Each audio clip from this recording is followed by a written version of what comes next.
Hello, I am I'm doing my walk.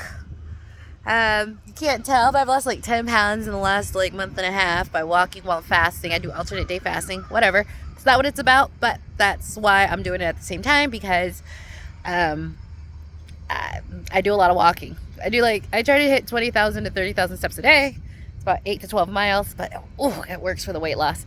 So that's why I'm doing this video. So this video is about the difference that I, as a Black American woman, find in racism in France versus racism in the United States. It's a very interesting topic.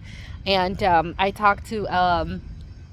so the subjects I'd like to talk about is sort of how I feel the differences in racism are, some of the socioeconomic differences I see in the historic nature of the U.S. versus the historic nature of, nature of minorities being in France. Also, the shift in balance in racism here in the United States is still here, but the balance of power is shifting. And also, I actually wrote notes because this is sort of nuanced, right? And how that balance of power is shifting here. And what I would suggest, because I do see discriminatory actions there, but it's just so different than here. So addressing it, some of the things that have worked for people here, I just like to say to French brothers and sisters, what worked here for the shifting and balance of power, they might try there. And I've been speaking with a lot of French people. I have a lot of partners. I have a lot of French colleagues, associates now. And so I bring this up. I have older men, older women, young men, young women. And so I bring this up and I'm starting to get like a feel for it. So that's why I feel more comfortable saying it. But yeah, the difference in racism. I had to write notes because it's so nuanced. And we'll also talk about the classism part as well. And how you're doing it. So going to France as an American Black woman. So we'll start just saying my experiences as an American Black woman in France. But I will first tell you my experience here in the United States. I'm an American Black woman who understands racism and classism in this United States, and I use it. I use it to my advantage. I use it to make money.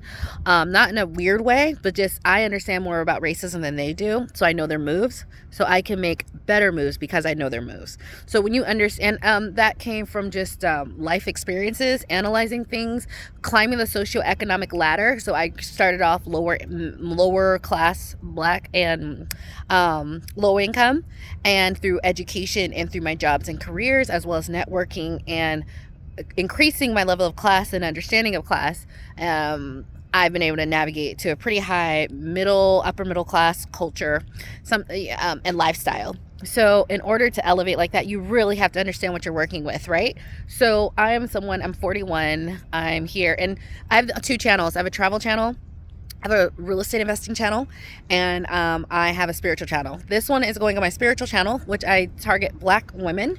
All of my channels target Black women. If you're not a Black woman, you need to understand you're not going to understand some of the things I'm saying because it's just not in you. It's not in your resonance. And it's not in your energy. But so it's not for you. You might not understand the stuff we're talking about because it might be above your head. So just understand that, whereas my audience members of Black women will. But I know sometimes other people who are not in that audience listens because they would like to learn a different perspective. But I'm just letting you know you're not going to get it all, and sometimes it's not for you to get. Maybe you're not. So just want to say that, not in a mean way, but just some of the comments left lets me know that you think you're the target audience, but it's Black women. I'm trying to empower Black women, and the reason I'm talking about this is because understanding racism and power, those are very deep spiritual concepts. Spiritually, racism has a karmic debt. It's a karmic debt that you can be paid from in the real life. It is physical harm. It is spiritual harm.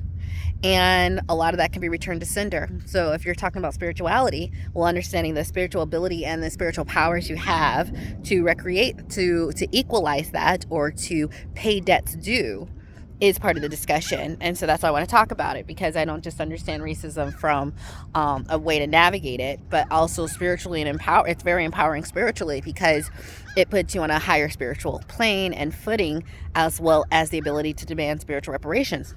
Deeper subject. Not everyone's there, but it's why I'm 41. retired and not working and traveling through France for fun, right? So, you know, you could stay getting paid with spiritual reparations. And so that's why it's on the spiritual channel. Sorry if that throws you off. Now, when it comes to my travel channel, I have a travel channel for upperly mobile Black women, and just some of the things I move, because I move in more of a upper middle income way for America. It's just part of my, and part of that is traveling and teaching my kids a different language, be learning a different language. But if you're going to learn a different language and integrate in the French culture, it's important as a Black woman to understand exactly what you're dealing with so you can navigate it more successfully, right? So target audience, you know who you are. If you're not target audience, just understand you might not get some of the things that I just said, but my target audience does, right? And so I'll go on with that. So I am a Black woman who had to elevate through different socioeconomic classes. And in order to do that, you have to learn. Sometimes it's very painful. Sometimes it's awkward, cringe, and annoying. But you learn if you want to climb up. And so you learn the different levels of classism, how to navigate it. But not only that, being retired as a real estate investor at such a young age, you learn how America works. I was in corporate America for some time. I didn't like it. There was a class difference, and I could tell I was being used but not promoted or groomed. And now looking back, I can see my class difference was just, my mentality was just not where it needed to be, because corporate America has a very upper class culture and class system that gets promoted. And I was coming from a working class background, educated but working class. I didn't have the company culture in order to survive, but I could tell they were using my labor, but I wasn't going to go anywhere. So I got out and got into real estate, figured out real estate through racism, because guess what? I targeted neighborhoods that white Americans refuse to look at, which is fine. That's great. You know, whatever. They shouldn't be going in every neighborhood because they don't have good experiences, because they don't know how to navigate different classes. Me being at a class where I had the money to invest, but also coming from the class in which and the neighborhood in which they wanted to invest, was a good superpower for me, because I can navigate in neighborhoods that they would have horrible effects on. I had wonderful ones because I knew how to talk to people. I knew how to integrate with people. So I'm someone who figured out racism, and I got out of the system where I don't need them financially. I made my own way, and I don't need them from anything. So when I approach them, not only did I use something that they overlooked, and they continue to, and as not even overlooked, they see it, but they're just not successful at, because they don't know how to navigate the different cultures and classes well, just being mostly white and upper middle class or middle class, but just not knowing how to navigate different cultures and socioeconomic cultures. As a Black person who came from that but had to navigate up, I know how to navigate their culture and my culture really well. That is a superpower when you're talking about real estate, right? Because I'm just not going to have the same negative results that they have. That is how I'm here. So I'm saying I figured out racism, I figured out classism, I use it to my advantage because I can navigate between all of them smoothly. And it's also why I have a different perspective when I go to France, because I can navigate amongst the Arab and African populations very easily, whereas someone else not so easily. You know what I mean? So it is a superpower. Love the diversity. So I'm saying that, okay, that is who I am when I'm making all these things. So being retired at 41, I figured out America. I have multiple businesses. I know how to make businesses. I know how to make money out of the businesses, okay? And I know how to be self-sufficient. I do not need a job. So both of these things come into play when I talk about our different experiences. All right. So the reason I brought that up, okay. So being in America as a Black person, man or woman, and FYI, I deal with women. We're different than Black men. Our achievements are different. Our socioeconomic levels are different. Everything and how we're received in the world is different. So keep that in mind. You have to have nuance if you're going to play this game, because the money in real estate is in the nuance. It's also, if you play the power game or racism game, it's in the nuance as well. And sometimes I feel Black Americans don't always have that and understand how to navigate it. And so I want to talk about that too. So, as a Black American, we have a history here where for 400 years, our ancestors were here. So before many white immigrants came over in 1800s, our ancestors were here. I look at this country as you would not be the superpower you would be without the work of my blood and my lineage and my people, right? So I don't look at white America as like, oh, I want to be part of you so bad. Sometimes you do. They have some nice things going on. You want to join that clique that, you know, like, hey, I want to join that yacht party. I want to be invited. They got some stuff going on. But in general, my overall feeling isn't like, oh my God, I want to be like you guys. I'm like, what else are you guys stealing from us? Like our culture, our look, like, you know, like like the energy in which I look at them is like, I don't want, you're not above me. In fact, you guys owe my ancestors and myself, quite a bit of debt. I didn't come here seeking a job. So Black Americans have a different energy when it comes to white Americans. Of course, some want to integrate, and I have integrated, and I don't, and this isn't like I hate white people, because they're all individuals. Some are absolutely amazing and have been integral to my success because they gave me a chance, they gave me a helping hand, they gave me a leg up, they included me in their network, and some have been racist. So I'm not saying this, so they're individuals, so this isn't like a general. I'm just saying our stance is, I didn't ask to come here. You brought us here, enslaved us, treated us horribly, and didn't even give us reparations. You owe me and my ancestors. If not me directly, my ancestors, but that would flow to me, right? Different energy. My energy is not like, can you give me a job, please? It's more like, I don't need a job from you. And we're going to talk about that and the micro entreprise, or the small business owners that Black women are here in this country, because we've been the fastest and largest group of entrepreneurs. All right. And that's going to come into play later when I talk about the shifting balance of power felt in all the minority groups. So our energy when we are in America is, the culture comes from us, the best singers come from us, the best dancer comes from us, the best sports bar comes from us. It was our labor that was able to build what you guys did not have. You couldn't have done what we did in those fields to build the wealth that you built for this country, to be the economic power that. So Black Americans are like, you wouldn't be anything worthwhile without our contributions, even if it was forced, and even if it's voluntary, like in music and whatnot. The greatness of this country is entwined with our greatness.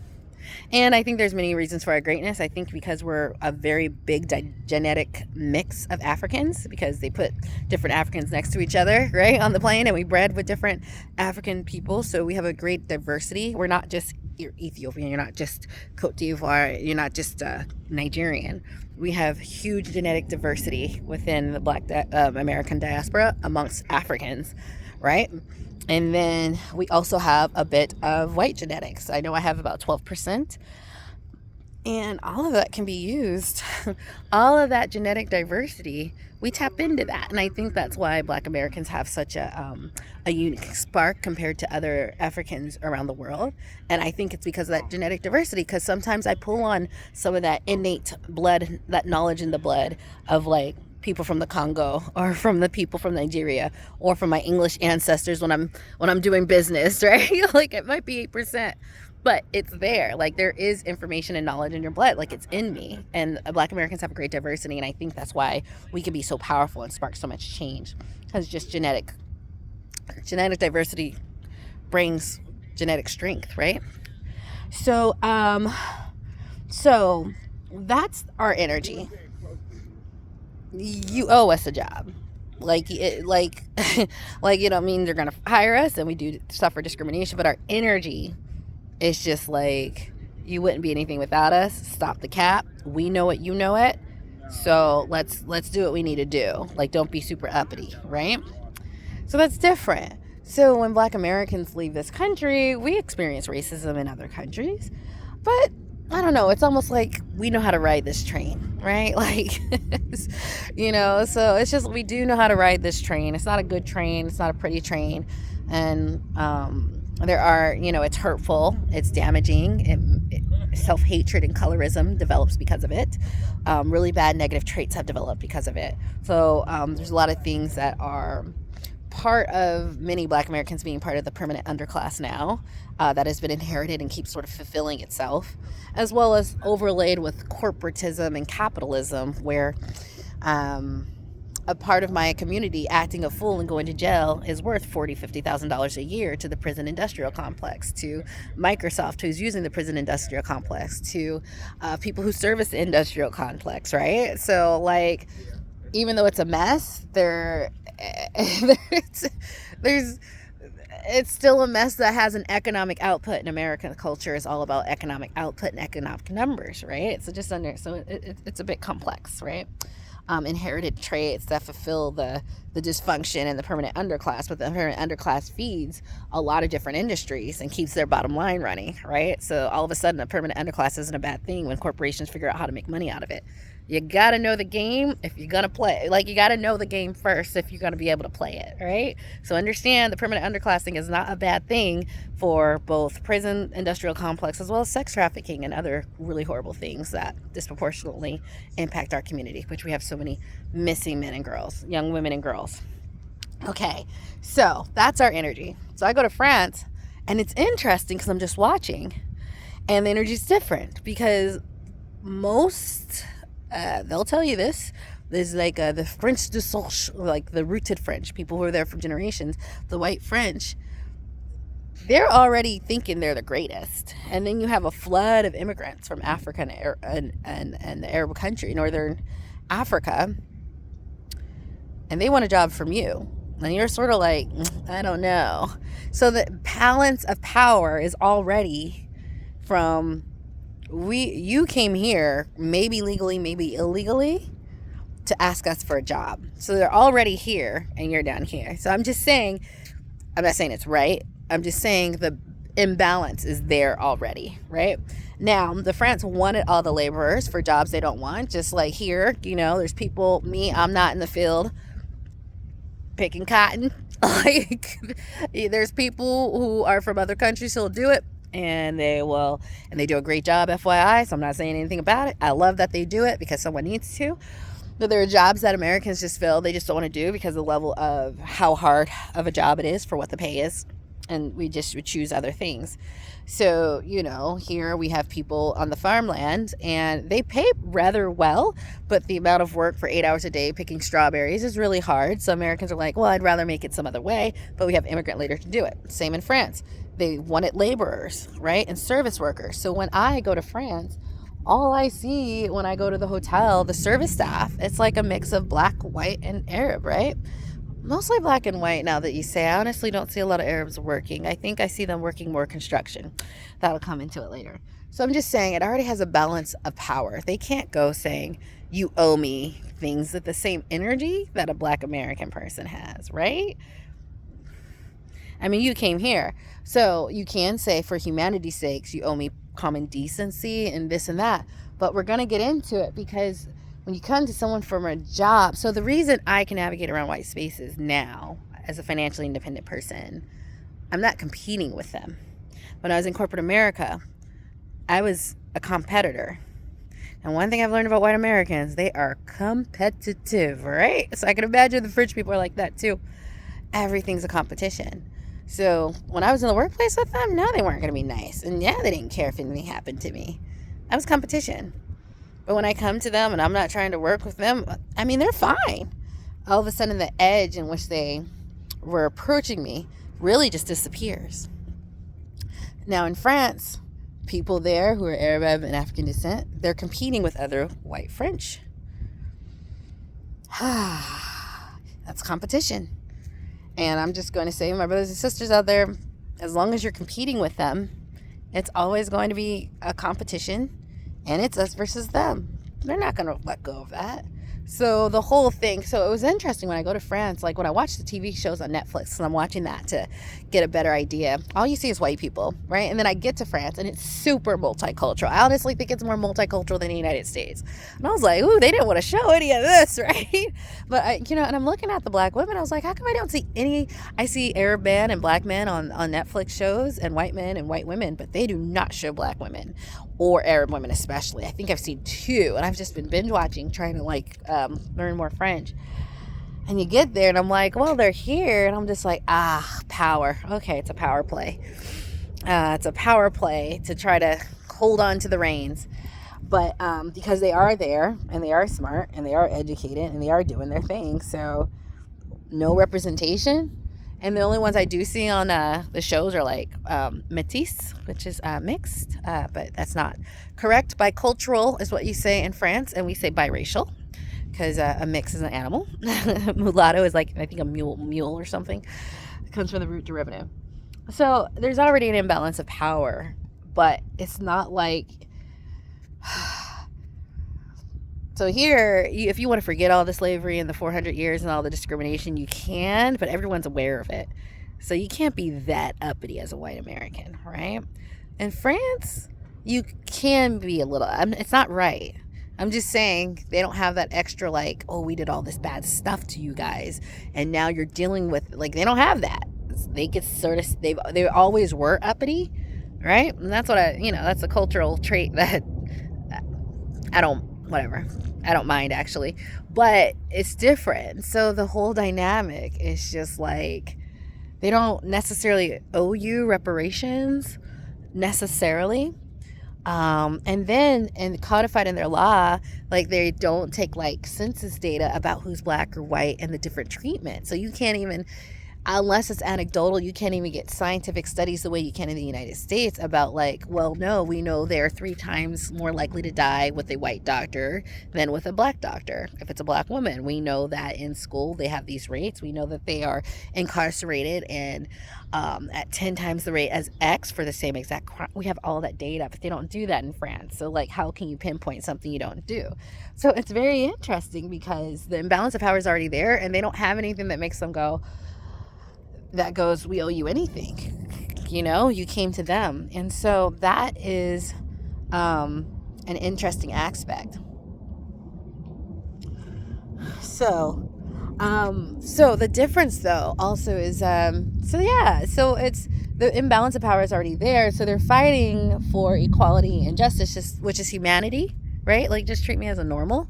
But if you're understanding power and how power rolls, there's competition for those jobs. Someone has to be on the top and bottom when it comes to making money. Because I swear, when it comes to that, there's no holds bar. So, like, you want them to be better, but they don't necessarily feel they owe you anything, and you're competing. So it's always going to be, if they continue on that route, soliciting jobs from the white fringe, I think it's always going to be an imbalance of power, right? And so what I wanted to say is, what can be done about it, and also classism too. It's just so interesting out there. Classism isn't just knowing manners, it's knowing that at the higher levels, you need to be charming, you need to hold a conversation, you need to know how to plan a party, you know how to create an event, how to de-escalate situation, have emotional intelligence, be generous, always bring a nice gift to the house, make sure you follow up. Like, there's a level of class that you think it's manners. It's not. It's a whole custom.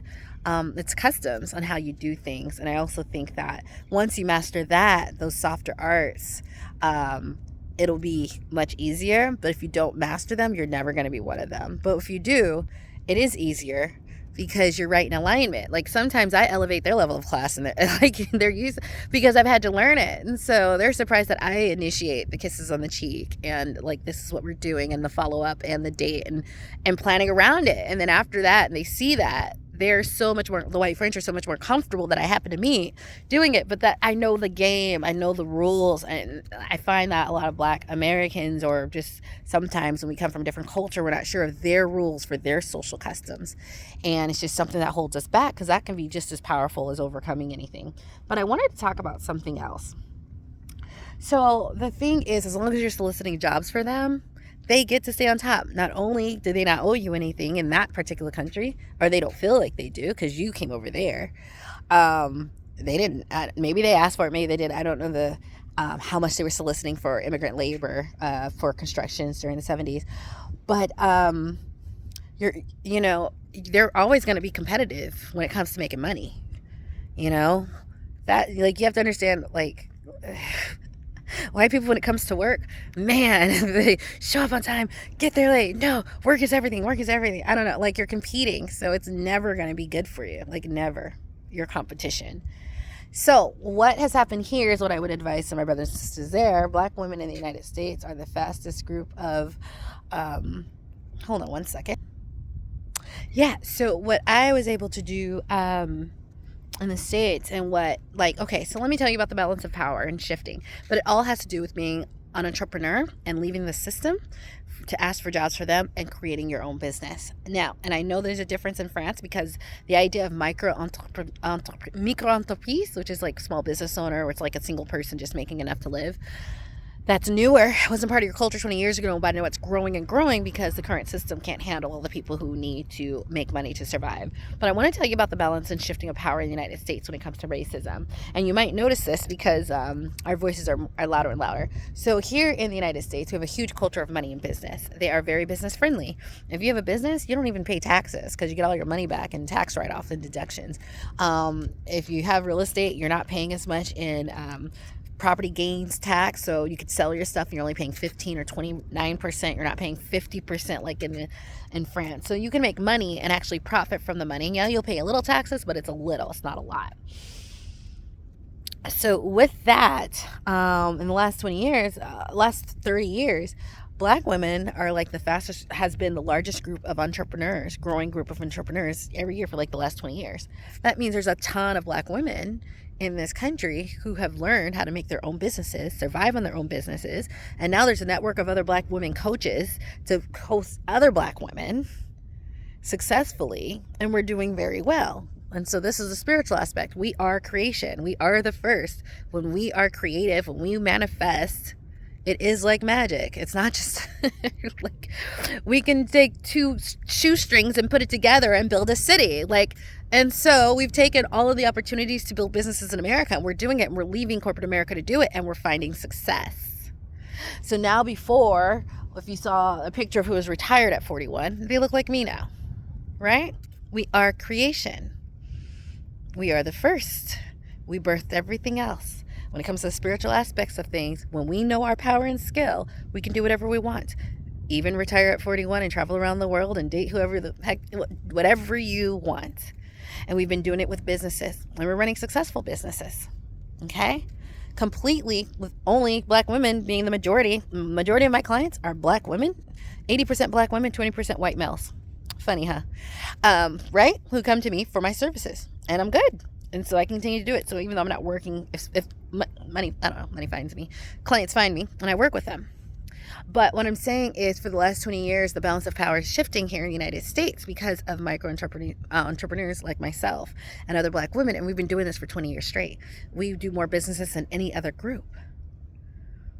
When people have money now and I'm buying something, maybe it's a pool or maybe it's an upgrade or maybe it's a roof, it is just as likely that a Black woman has money as a white person. And in fact, it's more likely, this is anecdotal, I don't have the numbers, but it used to be the only business owners were white the last 20 years. But now when I need roof or services or contracting or something for my house or a countertop, when I go to the store, I can go to a white-owned store, but I can also go to a Hispanic one and a Black one and an Asian-owned store. So all of a sudden, the people it used to be all the money went to these white store owners. But now with all the other people taking advantage of the economic opportunities in the States, there are just as many Mexican men and Mexican women who are business owners who are doing great. My money can go to them. And what's happening is that before you'd get all our money, but only a few of you were actually nice to us. But now that we have money, and the people with money, if you look at 10 people, the people who are actually buying right now are Hispanic, Black, Asian, Indian. You weren't nice to all of us, so you're not going to get as much business as you did 20 years ago, right? The Hispanic guy's been nice to me the last 10 years he's been in business. I stay giving him money. Or the Black woman or whatever, or the Asian store that I go to, whatever. But all of a sudden, the people who have money, it's all the minorities who've had that edge of wanting to be treated well and like an equal.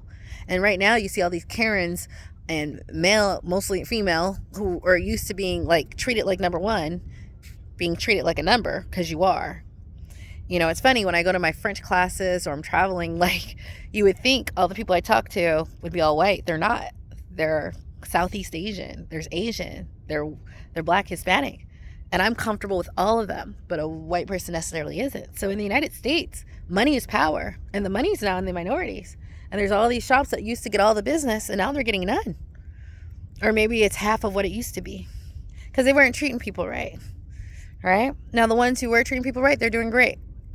But people know when you were just sort of going through the motions or really trying to curate my service. And now these Hispanic men and women have their own businesses. They don't necessarily need a job from you, because I see now hiring signs everywhere. right That's a thing in the United States right now. And I just know anecdotally, I can't even hire white women. Like, it's not even worth it because they can't work for black people. They'll do one job and never come back. They're horrible. White males I do more business with because they're fine, if they act right. I mean, acting right means honestly just basic respect. But for them, they were so used to being on top, and so now, because money is power, and the people who are buying and have the money are diverse and minorities, you're not going to have a racist on your staff like you used to. It ain't okay. And we're watching you and we're checking for it. So there's a shift in power. You see it in the politics as well. And it's because America is all about money, and who's been trying to earn the most money and getting the most education, getting the most skills, and starting their own businesses. Minorities, Asian, Hispanic, East Asian. So there's a balance of power here. So I just wanted to mention that because right now, when you see all these racist incidents, it's just people who are used to being treated a certain way now being treated normal. And they're like, why aren't I number one? It's like, well, buddy, you haven't gotten the education, you haven't gotten the job, you don't have the money. Like, you don't have what your whiteness isn't enough. All the minorities are able to compete. We took advantage of all these economic opportunities. Black women, largest group of entrepreneurs every single year for like the last 20 years. Right? What does that mean? We took advantage of everything. And so now, who are the people with the money? They're increasingly brown, right? So there is a meltdown going on. There is a shift of the money that's flowing into different hands. And a lot of people are like, wait, but I'm white in America. Like, I should be like everything. And they don't understand, well, you haven't been competing with the money. You have in some ways, but not in all ways. Not all the money's flowing to you like it used to. Right? It's in different hands. And if you haven't been treating people right, I know this Hispanic guy is getting all the business because he's treated everyone right from the beginning. You just, when you saw that your business was going bad. So this is real. So you're going to see us having more of a say politically. You're going to have more people saying, we don't condone this action. Because if they do condone it, it's not just black people who aren't going to buy their products. You know, it's Asian and Hispanics, because every single one of those groups have been treated like a second-class citizen. I'm 41, so the shift of balance of power and the shift is taking place. You really can't stop it. You can't tell me not to have a business, right? And here's the other thing with black women. They don't give us any loans. We can't go to, if I go to a venture capitalist and I don't bring a white person with me, they will not give me a loan. I might have the best idea. And you know what? A lot of you guys are sad about that. Don't be sad. It's wonderful. Because now they don't own a piece of you. You're 100% self-owned. Be happy. Because again, we're a creation. We can put two shoelaces together and make a whole line of Nike. And every single one that was said no to on Shark Tank or with this VC, every single one went on to actually get what they needed and build their small businesses to the point where it sustains them, their family, and everyone around them, and as well as the lifestyle they've always wanted. And they don't owe anyone anything, right? We are creation. Do not forget that. So, if I would say anything to people in France, the Arabs and the blacks, it's not the same when I've talked to people about building your businesses. The micro entrepreneurship, being your own small business, just started. But I would highly encourage all the black women, especially in France. The only way they're going to really treat you equal, from my point of view, is if you come with the money. When I go over to France, they treat me as someone who's coming to spend money. I'm not asking them. I'm not competing for a job. Right? Because they're not going to treat me nice if I was competing for a job. They're not paying me anything. I brought my own money. In fact, I'm going to keep them employed, right? As a tourist. It's just a different energy that they're going to treat me, even if I was an American. Because I remember I was at the airport in Morocco, like in 2005. And it's the first time I was in Africa, even if it was North Africa, and I was at the airport. And like 6 or 7 people from, like, I don't know, some part of Africa came. And they are dressed and they had all their bags they're getting out of the thing. And I'm looking and I'm just like, I don't know what racism we have going on in this country, but no one's going to treat these tourists bad. If someone did, someone would come over. So it's just going to be different when I come to your country with money. But even within your country, if you learn how to live outside the system, if you can make the micro enterprise work where you can thrive and survive. And yes, you guys get tax deductions too, because I've been looking it up, because I'm going to get some rentals out there. And I'm like, oh, okay, I could deduct my expenses. Oh, we good, right? So it's the same thing as in here. They do have high taxes, but whatever, I'm learning. That's how you're going to get equality. But as long as you guys are requesting If I'm in a mood, I'll say begging, or a job that you came to their country to get. They're not necessarily obligated to give it to you. And you are competing for power, and they're not going to let that go. So it is better. As someone who's navigated racism and socioeconomic classism here in the States, if you build your own thing, that's going to happen. But trying to get the system to change, no. In order for the system to work, they need someone begging them and putting them in a position of power. When you come with your own money and you're not begging them anymore, they just have to treat you different. So that's all I could say. I just wanted to give my little 2 cents on how I see it, the different energies. Please feel free if you're Black French and you have your own thoughts on it. There's a lot of Black women in the United States like me, and we are completely independent from the system. We have Black female who clients. Those are our customers. Those are our base. And we don't need to ask them for anything. I'm not competing with them for corporate jobs, and I think Black women are leaving corporate America to start their own businesses or at high rates. Last 20 years, remember, it was us. So there is a shifting imbalance of power of like, if we tell you we don't like a employee who was racist, they're going to listen. Maybe not 20 years ago, but now, oh, they do.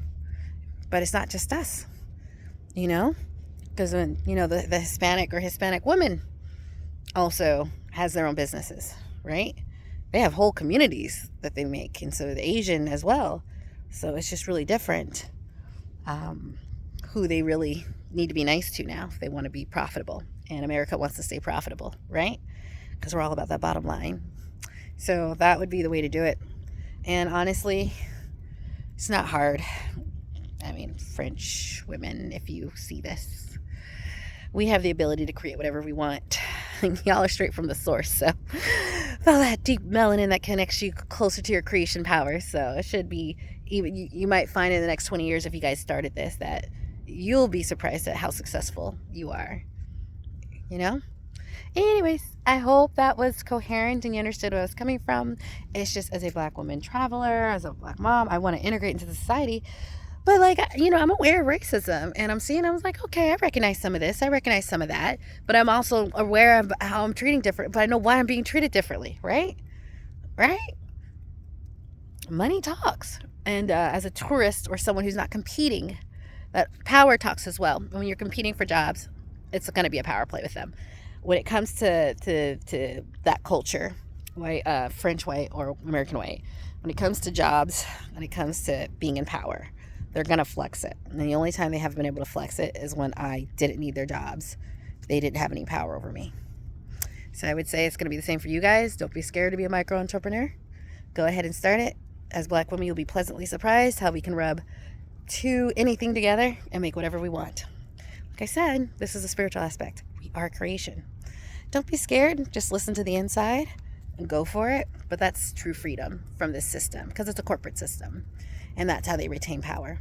So take it away from them and be like me and not care. All right. Love you guys. Just my thoughts. Bye.